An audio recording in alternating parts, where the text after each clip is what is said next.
Speech title: Islamic Guide to Marital Affection, Loving Your Spouse the Halal Way. In the style of Mufti, MENK, warm, wise, spiritually uplifting. My beloved brothers and sisters, we live in a time where marriage is often reduced to paperwork, a ceremony, a few photos on social media, and a legal signature. But in Islam, marriage is so much more. It is not just a contract, it is a sacred covenant, a spiritual bond, a divine trust.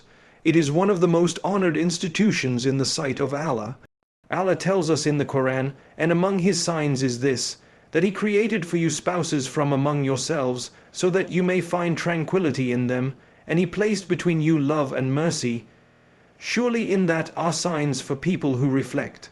Surah Ar-Rum 30:21. Just reflect for a moment. Allah refers to the creation of spouses as a sign. A sign of what? A sign of His mercy, a sign of His wisdom, a sign that life is not meant to be lived alone, but shared not just physically, but emotionally, spiritually, and compassionately. When a man and woman come together in marriage, it is not just two people uniting, it is the fusion of two journeys, two stories, two sets of challenges and dreams, now walking toward Allah together. This is why in Islam, the nikah is considered an act of worship. Yes, worship, because you're fulfilling a sunnah, protecting chastity, preserving lineage, and creating a home based on tawheed, love, and mutual service. Marriage in Islam is a partnership with purpose. It is not based on temporary feelings or superficial attraction. It's not a game. It's not until I get bored, or until we argue. It is a lifelong commitment rooted in loyalty, patience, forgiveness, and sacrifice, not just for each other, but for the sake of Allah. This sacred bond is described in the Quran as a mithaqun ghaliza, a strong, firm, weighty covenant. The same phrase is used in the Quran to describe the covenant between Allah and His prophets. Think about that. Allah is telling us, take this seriously. This is not just about you, it's about what you represent through this marriage. And what is that? You represent Islam in the way you treat your spouse. Your marriage becomes a reflection of your faith. Your home becomes a reflection of your values. Your patience in moments of anger, your mercy in moments of weakness, your kindness in moments of silence, all of it is recorded by the one who joined your hearts. This is why the Prophet said, "The best of you are those who are best to their families, and I am the best among you to my family." Termid, he didn't say the best are those who pray the most or fast the most, though those are important. He said the best are those who are best in private, in the home, to the spouse, because that's where sincerity is tested. That's where ego is broken, that's where true character is revealed. So understand, dear brothers and sisters, marriage is not just about rights, it's about responsibility. It's not just about desires, it's about discipline. It's not just about living together, it's about growing together. And when you honor that sacred bond with humility, love, and taqwa, Allah puts barakah in your union. He blesses your home, your children, your provision, and your hearts. My beloved brothers and sisters, there is a dangerous misconception that has crept into our communities, the idea that love in marriage should be silent, hidden, or robotic. That showing affection to your spouse is somehow weak, or worse, un-Islamic. But let me tell you today, from the Quran, from the Sunnah, and from common sense, expressing love is not shameful, it is Sunnah. Yes, Sunnah. The Prophet Muhammad, the most complete, most beloved, most modest human being, was also the most loving husband. He didn't just love his wives in private, he expressed it, he celebrated them, he acknowledged their emotions, he cared for their hearts. We often hear of his noble example with Aisha R.A. He would race with her. Imagine that, the greatest man to walk the earth, racing playfully with his wife in the desert. He would call her by affectionate nicknames like Humara. He would listen to her speak, even when the conversation was long or emotional. He would wipe away her tears. He would drink from the same place she drank from. He would lay his head in her lap while she combed his hair. Why are these narrations preserved in our books? Because they teach us how to love. They teach us that love in Islam is not taboo, it's taught. It's not something to be embarrassed about, it's something to nurture. And yet, sadly, many of us have become cold in our marriages. We treat our spouses like roommates. We avoid saying, "I love you," as if it's harem. We withhold affection as a form of control. We think being distant is being dignified, but it's not. That is not the prophetic way. Some brothers feel it's not manly to express emotions. Some sisters believe it's a weakness to show vulnerability, but let me remind you, the Prophet was the best man, the strongest man, the bravest man, and he was also the most emotionally intelligent man. He wasn't afraid to say, "I love you." He wasn't afraid to show appreciation, and he wasn't afraid to validate his wife's feelings. In fact, once Aisha asked him, "How is your love for me?" And the Prophet replied, "Like a knot tight and strong." And then from time to time she would ask, "How is the knot?" And he would smile and say, "As it is." Look at the beauty of that consistency in love, comfort in affection, and poetic expression. This is what our marriages need. Not just dry acts of duty, but warm expressions of love, smiles, compliments, kind words, thank yous, "I miss you," "I appreciate you." These are not Western ideas, these are Islamic ideals, straight from the best example we were given. We must also teach this to our children, our communities, and ourselves, that affection is not only permitted in Islam, it is encouraged. You can hold your spouse's hand, you can surprise them with gifts. You can say beautiful words. When done within the halal boundaries of marriage, every ounce of affection becomes a source of barakah and reward. Remember, love is not just a feeling in the heart, it is a verb. It's in the way you look, the way you speak, the way you serve, and the way you listen. The Prophet said, "When a husband looks at his wife with love and she looks at him with love, Allah looks at both of them with mercy." Sahih al-Jami Subhan Allah. Even a glance when filled with love is seen by Allah and responded to with Rahmah. So let us unlearn this harmful silence. Let us return to the sunnah of gentleness, of emotional intelligence, of verbal and physical affection. Your spouse is not a burden, they are a blessing, and blessings should be appreciated, not just in the heart, but with the tongue and the hands. My beloved brothers and sisters, there is something so powerful, so beautiful, and so often overlooked in our faith, and that is the idea that romance, when expressed within the bounds of what Allah has made halal, becomes not just permissible, but rewardable, not just allowed, but loved by Allah. In Islam, halal romance is a form of worship. Yes, you heard that correctly. Loving your spouse sincerely, intentionally, passionately is a form of ibadah. Now, how many people think of marriage this way? How many couples realize that the moments of kindness, of laughter, of shared joy between husband and wife are all written by the angels as good deeds? The Prophet Muhammad taught us this very principle. He said, "In the sexual intimacy of one of you there is a sadaqah charity." The companions were surprised and asked, "O Messenger of Allah, will we be rewarded for fulfilling our desires?" And he responded, "Yes, if he were to fulfill it in a haram way, would he not be sinful? Then likewise, if he fulfills it in a halal way, he is rewarded." A Sahih Muslim Subhan Allah. Look at the mercy of our religion. Islam does not deny the human being's needs. It doesn't pretend that love, desire, or romance don't exist. Instead, Islam directs them, it dignifies them, it gives them purpose. So when a husband kisses his wife out of love, it is rewarded. When a wife embraces her husband with warmth, it is rewarded. When they enjoy each other with affection, tenderness, and intimacy without shame, without guilt, within the privacy of their sacred bond, it becomes a means of nearness to Allah. Why? Because they chose the halal, they honored the boundaries, they didn't take shortcuts, they didn't look to haram fantasies, or chase haram pleasures, or betray their spouse emotionally or physically. They protected their love, and so Allah honors that love. Romance in Islam is not supposed to die after the wedding. In fact, that's where it's meant to flourish. The Prophet didn't just love his wives from a distance, he expressed that love, nurtured it, and kept it alive with constant effort. He used to say things that melted the heart. He used to be present, attentive, caring not just when things were easy, but especially when his wives were sad, tired, or emotional. That emotional presence, my brothers and sisters, is romance. Romance is not just about candlelight or poetry, though those are beautiful too, but more than that. It's in the small, consistent gestures. It's in helping your spouse when they're tired. It's in bringing their favorite food without being asked. It's in complimenting their efforts. It's in making them feel seen, heard, and valued.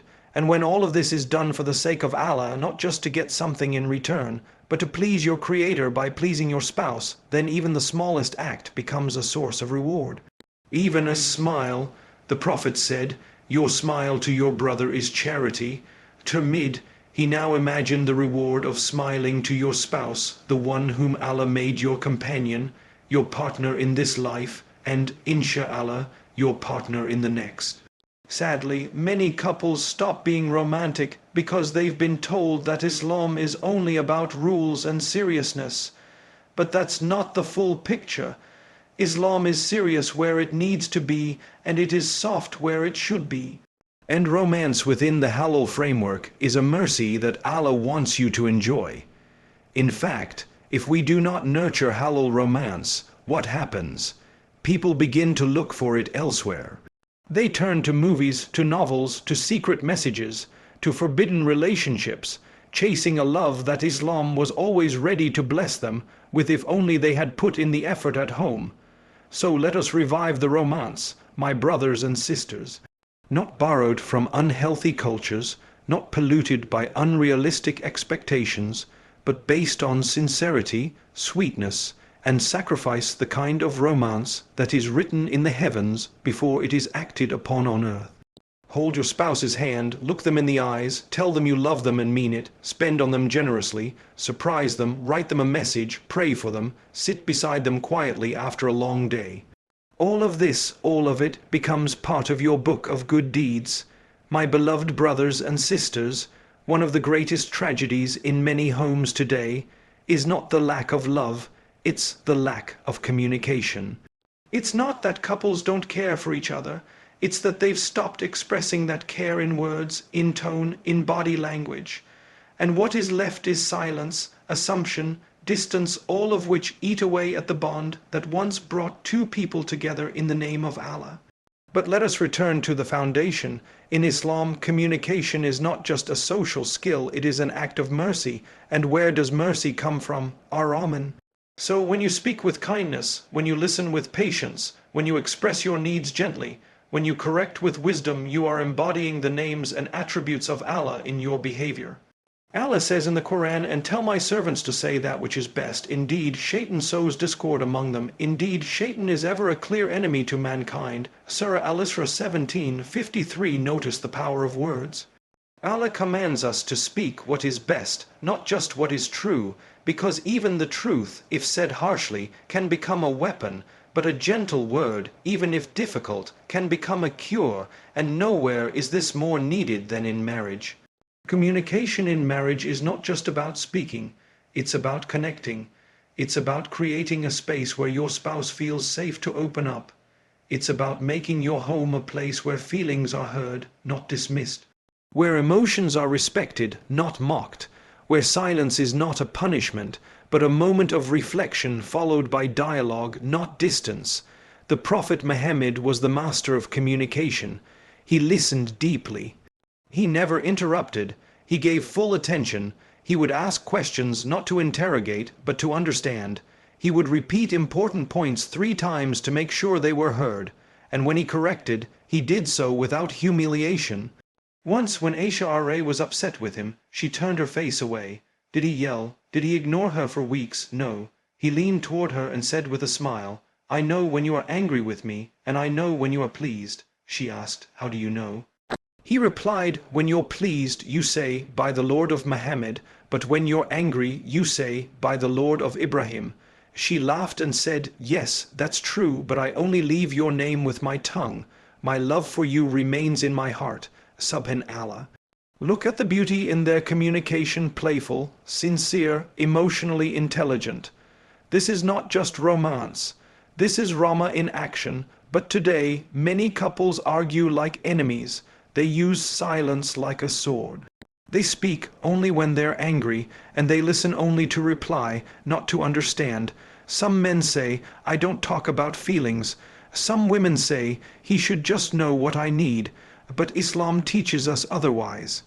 Allah himself communicates with us through the Quran. The Prophet communicated revelation to the people. Jibril has communicated the divine message. How then can we build a marriage without communication? And it's not just about big conversations. It's the small things that matter, saying thank you for a daily task, asking how was your day, and really listening, saying I'm sorry without ego, saying I forgive you without conditions, saying I need you without shame, saying I understand, even when you don't fully agree. These are not just sentences, they are bridges between two hearts. And when they are spoken with sincerity and softness, they become moments of healing, not harm. Communication also means knowing when to speak and when to remain silent. It means reading your spouse's mood. It means asking, is now a good time to talk? It means understanding that timing, tone, and intention all matter. And remember, communication isn't only verbal. A hug is communication. Sitting close is communication. Eye contact, a warm gesture, even simply being present without distraction, this too is emotional communication. Don't underestimate it.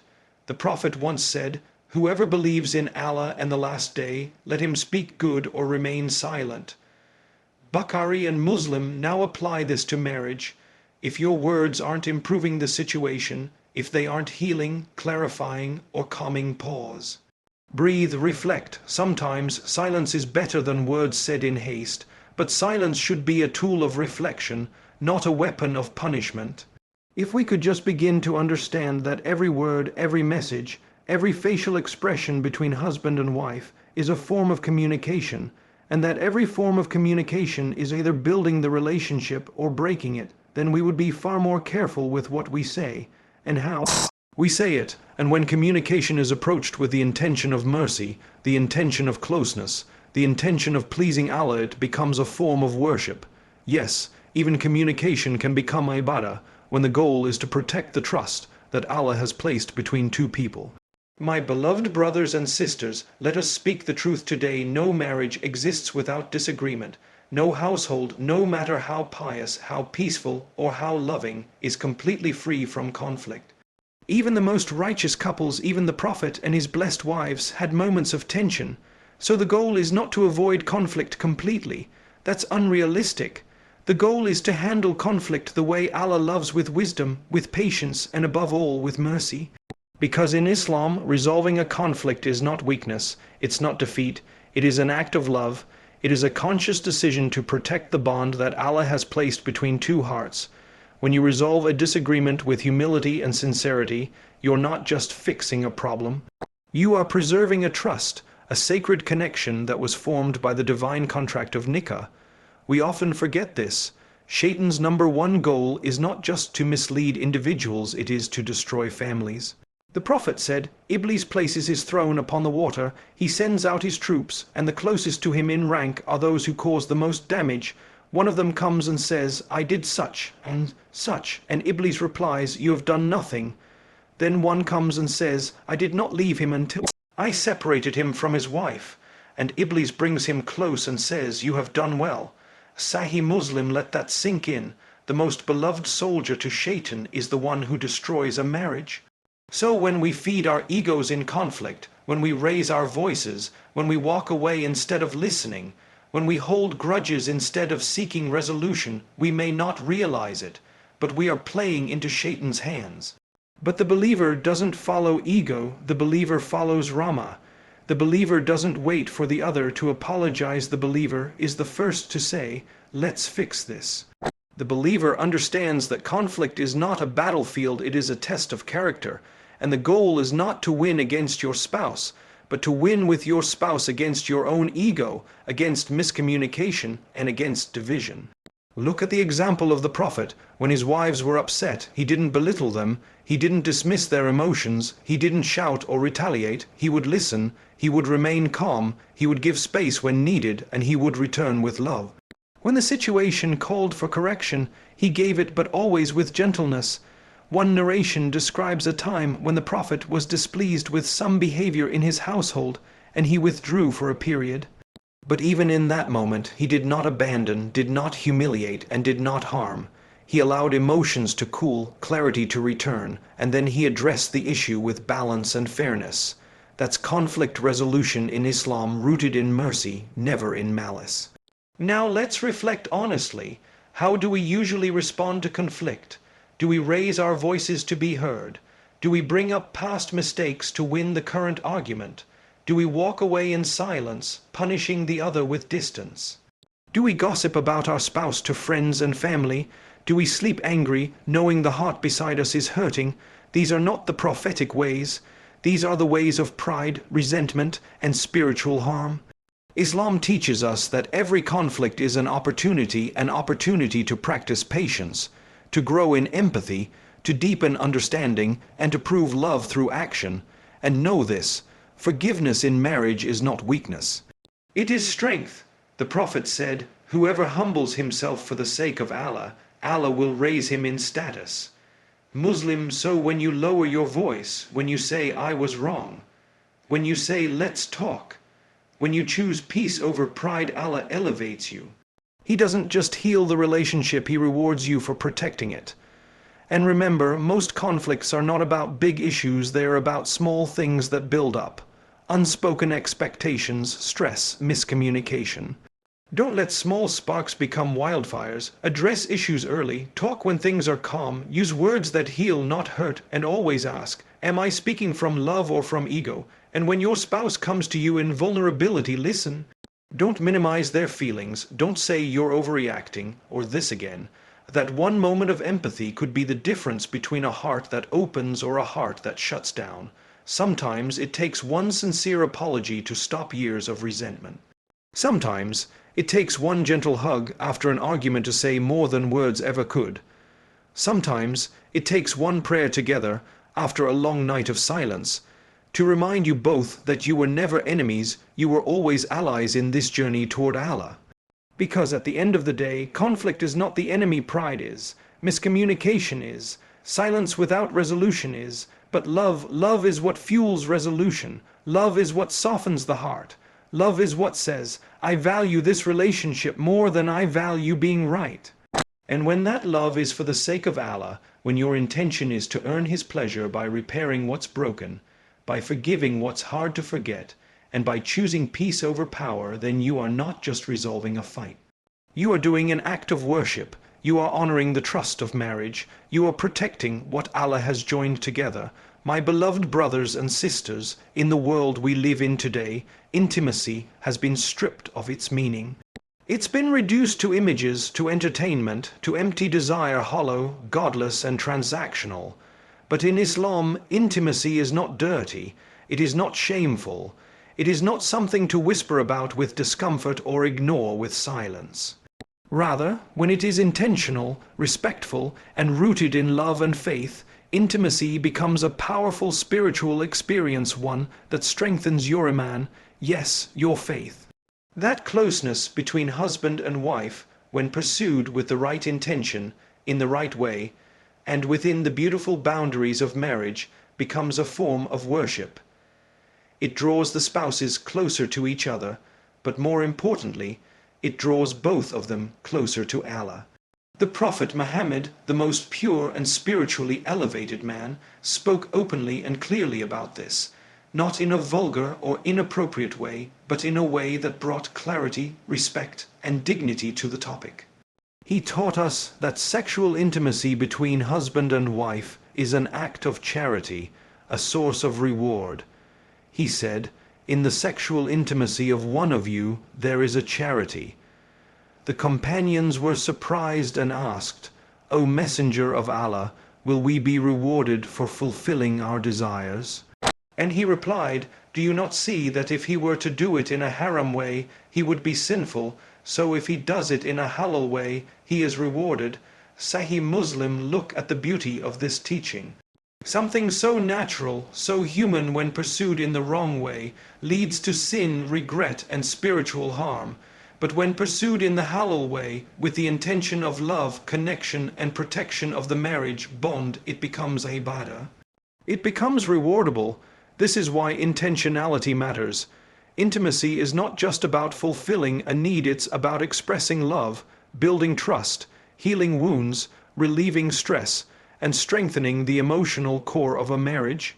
And when done consciously, with the intention of pleasing your spouse, creating harmony, and following the sunnah, it becomes a means of increasing taqwa, God consciousness. Now let's be honest, many marriages today suffer not because love is absent, but because intimacy is neglected.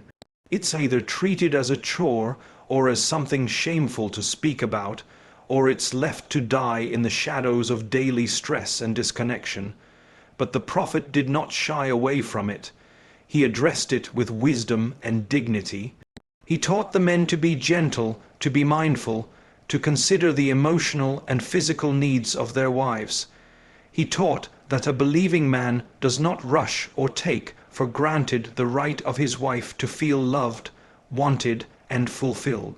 And likewise, a believing woman knows that her care, affection, and attentiveness in this area is not just about her husband's needs, it's about mutual spiritual well-being. Some might think, how can physical closeness be spiritual? But consider this. In that moment of intimacy, if your heart is connected to your spouse with love, and your intention is to protect one another, to deepen the bond that Allah created between you, and to safeguard your desires from haram, then you are doing exactly what Allah loves. You are closing the doors of temptation and opening the doors of mercy and reward, and it is not only the physical aspect. Sometimes emotional intimacy is even more powerful, just sitting close, holding hands. A tender hug, a meaningful look, a soft word, these moments too feed the soul. They remind each other, I am here for you. And when that intention is for Allah, it becomes a form of spiritual connection. Allah says they are garments for you, and you are garments for them. Surah Al-Baqarah 2, 187. Why did Allah use the word garments to describe the relationship between spouses? Because a garment is close. It protects, it covers your flaws, it gives comfort, it beautifies you. That is what intimacy in marriage should do physically, emotionally, and spiritually. But when intentional intimacy is missing, what happens? People grow distant, needs go unmet, love dries up, frustration builds, shaitan whispers, and slowly, silently, the bond begins to crack. That's why Islam teaches us not just to love, but to maintain that love through acts of closeness. And to do so with thought, not just impulse. So be intentional, my brothers and sisters. Set the mood with kindness. Create a space of trust and safety. Use sweet words. Touch with tenderness. Be mindful of each other's feelings and emotional state. Do not approach each other with haste or pressure. Approach with care, with softness, with rahmah, and always begin with the intention, O Allah, I do this to strengthen our bond, to protect us from the haram, to fulfill our rights, to earn your pleasure. That simple intention uttered from the heart turns the most private act into a form of worship. Let us also teach this to the next generation with dignity. Let them know that Islam is not silent on these matters, it is balanced. It encourages fulfillment of desires in the right way, and it celebrates love and connection when done in the halal way. Let them know that Islam is not the enemy of romance or passion, it is the guardian of those beautiful things. Because when a couple is emotionally and physically fulfilled, when they love each other deeply, serve each other with gentleness, and guard their marriage with intentional affection, then not only does their love grow, but so does their iman.